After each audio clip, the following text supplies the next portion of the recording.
Hello दोस्तों, मैं आपका बहुत बहुत स्वागत करता हूं आपके अपने channel Indian institute of stock market में।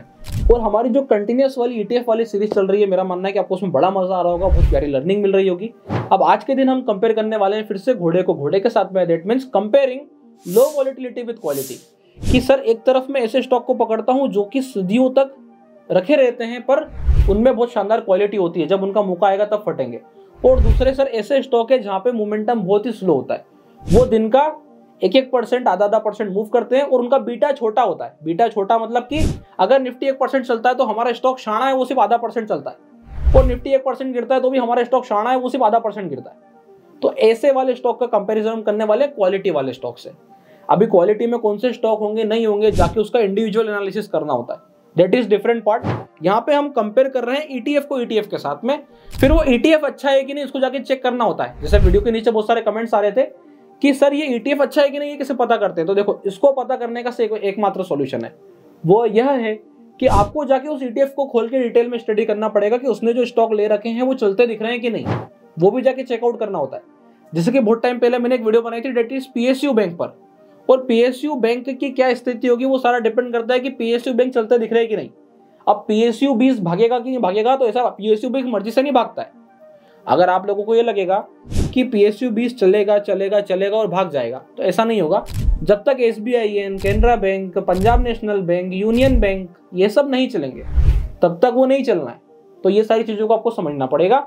मेरा मानना है कि अगर आप ये सारी चीजों को समझेंगे तो आप ज्यादा बेटर तरीके से ईटीएफ का एनालिसिस कर पाएंगे।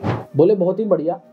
अब आज अपन कंपेयर करेंगे लो वॉलेटिलिटी को क्वालिटी से। तो सबसे पहली चीज तो सर कहां से ढूंढेंगे, तो देखो सबसे पहले जाके सबसे पहले वाली वीडियो देखना। जो आज पहली बार इस वीडियो पे आ गया अभी टोटल, उसको 2-3 वीडियो देखना बच जाएगी। सबसे पहले पहली वीडियो की लिस्ट ऑफ ईटीएफ कहां मिलती है, उसके बाद लिस्ट ऑफ ईटीएफ पे आके हमें कुछ फिल्टर्स लगाने होते हैं। कुछ नहीं है, फाइंड का फिल्टर है, उसमें सिर्फ टाइप करना होता है 4 चीजें, या तो वैल्यू होगा, या क्वालिटी होगा, या मोमेंटम होगा, या लो वॉलेटिलिटी। फिर आपको कंपेयर करना होता है कि मुझे तेजी की चीजें खरीदना पसंद है कि गिरती चीजें खरीदना पसंद है। आपको अपने नेचर को आइडेंटिफाई करना होगा कि सर एक स्टॉक 20% गिरा हुआ है, इसको खरीदना पसंद करता हूं कि जो स्टॉक कंटिन्यूअसली घोड़े की तरह भाग रहा है उसको खरीदूं। अब अगर आपको ऐसे कंपैरिजन करना पसंद है तो आप कहां जाओगे, मोमेंटम या फिर वैल्यू पर। और ठीक इसके अपोजिट अगर आपको लगता है कि मेरे को साइडवेज कंपैरिजन वाली चीजों को जो धीमा धीमा मूव करती है उसको पकड़ूं, या फिर जिनके फंडामेंटल्स बहुत स्ट्रांग है उनको पकड़ूं, तो वहां पे जाके कंपैरिजन होता है क्वालिटी और लो वॉलेटिलिटी का। क्या इन चारों को आपस में कंपेयर कर सकते हैं? हाँ कर सकते हैं, उसमें कोई दिक्कत नहीं है। अगर आप करना चाहो तो कर सकते हो। अब देखो यहां से अपन शुरुआत करते हैं लो वॉलेटिलिटी की। तो ये मैंने डाला लो वी, जैसे डाला मुझे लो वॉलेटिलिटी मिल गया। सबसे पहला है एचडीएफसी लो वॉल। ठीक है, वॉल्यूम कितने का है, 32,000 का। डिपेंड करता है, आपको जमता है तो ठीक, नहीं जमता तो कोई जोर जबरदस्ती नहीं है। अच्छा वॉल्यूम वाला ढूंढो।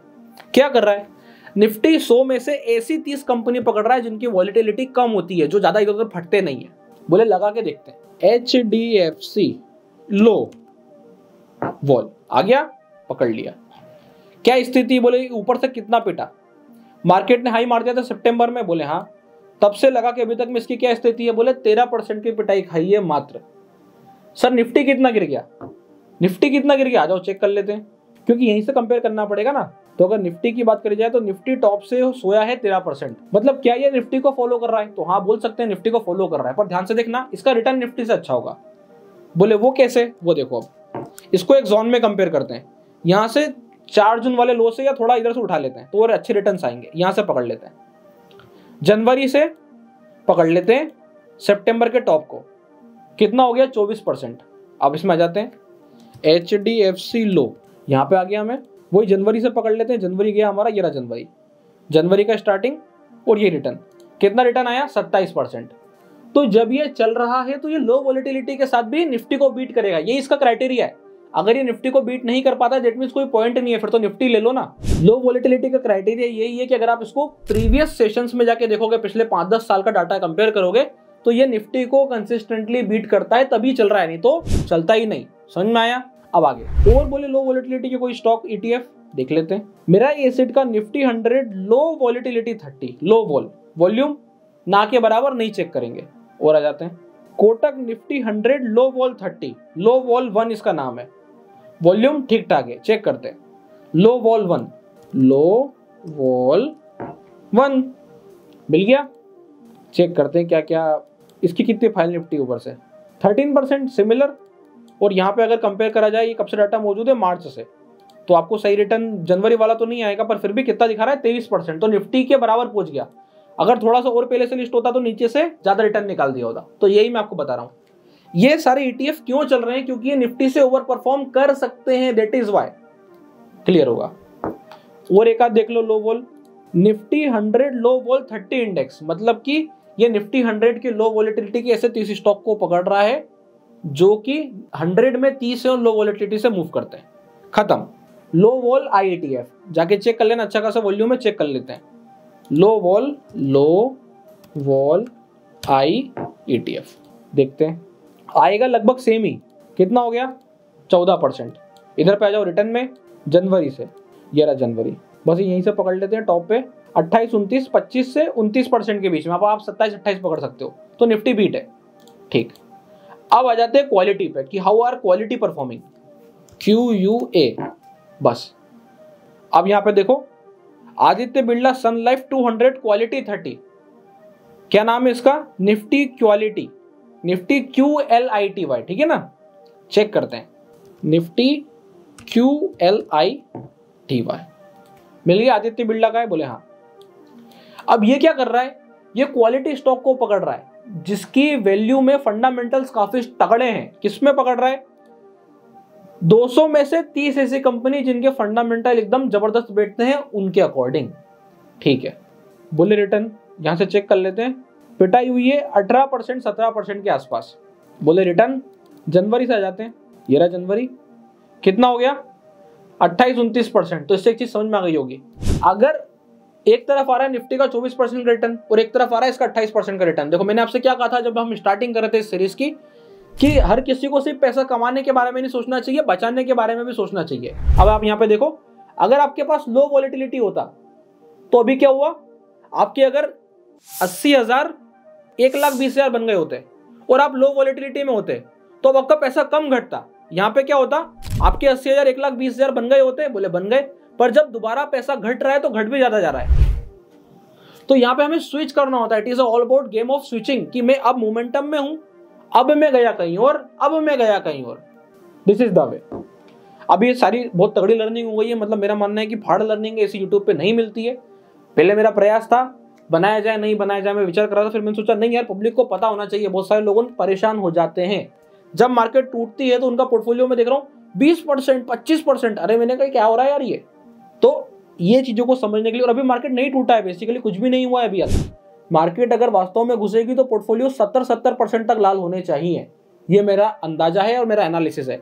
अगर मार्केट खतरनाक वाला घुसेगा तो जो लोगों ने स्मॉल कैप के स्टॉक भर रखे हैं वो उनकी पिटाई इतनी भयंकर करेंगे कि उनका पोर्टफोलियो 60 से 70% माइनस होना चाहिए। यही एनालिसिस होता है, तभी ये चीजें काम आती है। तभी आपको ये पता होना चाहिए कि असली में हमेशा हाई रिटर्न बनाना गेम नहीं है, पैसा बचाना गेम है। That is more important. अब यहां से और क्वालिटी कंपेयर करते हैं। यहां पे मैं आता हूं, दूसरे क्वालिटी देखता हूं। निफ्टी 100 का 30 क्वालिटी, अभी देखो वो 200 का था, इनको आपस में कंपेयर कर सकते हैं। हाँ बिल्कुल सर, 200 वाला 30 बेटर है कि 100 वाला 30 बेटर है, आप ढूंढो, you can check it out. Chart आपके सामने, क्या नाम है इसका, HDFC क्वालिटी, डालो भाई HDFC क्वालिटी, ये आ गया। अब ये 100 में 30 है, वो 200 में 30 था। यहाँ देखते हैं, टॉप से पकड़ते हैं, एकदम टॉप से 19-20%। और सर रिटर्न बनाते समय जनवरी से पकड़ लेते हैं, 11 जनवरी, 31%। तो इट इज ओवर परफॉर्मिंग, क्योंकि निफ्टी 100 में से 30 थे, वो निफ्टी 200 में से 30 थे। समझ में आया, ये अंतर आ जाता है। और चेक करते हैं क्वालिटी 30 IETF, आ जाओ पकड़ते हैं, 200 में से 30, ठीक है। अब इसका चेक करते हैं, ये आ गया, ये मैंने पकड़ा, देखते हैं वही 100 में से 30, 18%। और यहाँ पे अगर मैं जनवरी से पकड़ूं इसको, 11 जनवरी, यहीं से पकड़ लेते हैं, 29%। तो मेरा मानना है कि यहाँ पे रिटर्न के मामले में आपको बहुत सारी चीजें समझ में आई होगी कि यहाँ पे सिर्फ ऐसा चलने का गेम नहीं है, ऐसे उतरने का गेम भी है।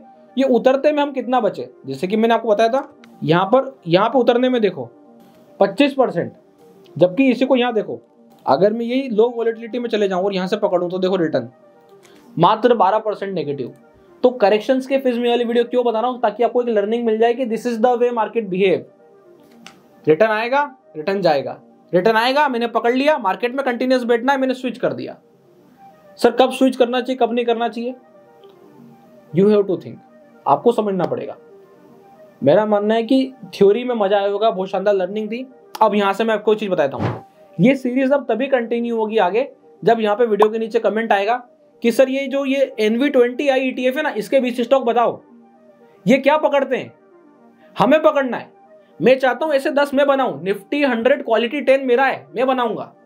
कैसे पकड़ा जाता है, क्या टेक्निक होती है, ऐसा इजी गेम नहीं है, थोड़े फंडामेंटल्स चेक करने पड़ते हैं, बहुत सारी चीजें होती है, दैट इज डिफरेंट पार्ट।